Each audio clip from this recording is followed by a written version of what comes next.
AP CM Chandrababu Davos పర్యటనపై మాజీ మంత్రి వైసీపీ సీనియర్ నేత అంబటి రాంబాబు స్పందించారు.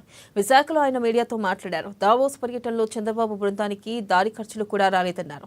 అంత దూరం వెళ్లి ఎన్ని కంపెనీలు ఎన్ని పెట్టుబడులు తీసుకొచ్చారో ప్రజలకి చెప్పవలసిన బాధ్యత ప్రభుత్వానికి ఉందన్నారు.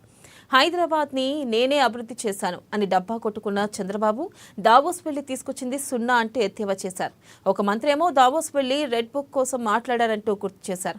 7 నెలల్లోనే ఈ కూటమి ప్రభుత్వం బండారం బయటపడిందన్నారు.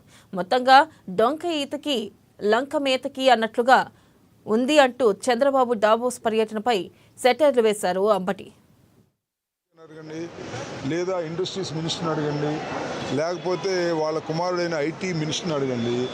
ఇంతమంది మార్బలం కోట్ల రూపాయలు ఖర్చు పెట్టి దావోస్కి వెళ్ళి ఏమి తీసుకొచ్చారు చెప్పాల్సినటువంటి బాధ్యత ఈ రాష్ట్ర ప్రభుత్వం మీద ఉంది.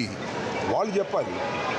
ఇంకోటి కూడా నేను డిమాండ్ చేస్తున్నాను, మీరు దావోస్ వెళ్ళి రావడానికి ఎన్ని కోట్ల రూపాయలు ప్రభుత్వ సొమ్మును వెచ్చించారు, దావోస్ వెళ్ళి వచ్చి ఎన్ని కంపెనీలను ఎన్ని పెట్టుబడులను మీరు తీసుకొచ్చారో ప్రజలకు వివరించవలసినటువంటి బాధ్యత ఈ రాష్ట్ర ప్రభుత్వం మీద ఉంది.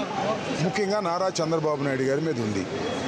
నారా చంద్రబాబు నాయుడు గారు దావోస్ వెళుతున్నారంటే రాష్ట్ర ప్రజానీకం అందరూ కూడా ఏదో తీసుకొస్తారని భ్రమించారు. ఎందుకంటే పత్రికలు అలాంటి ఫోకస్ ఇచ్చింది, ముఖ్యంగా తెలుగుదేశానికి సంబంధించినటువంటి పత్రికలు.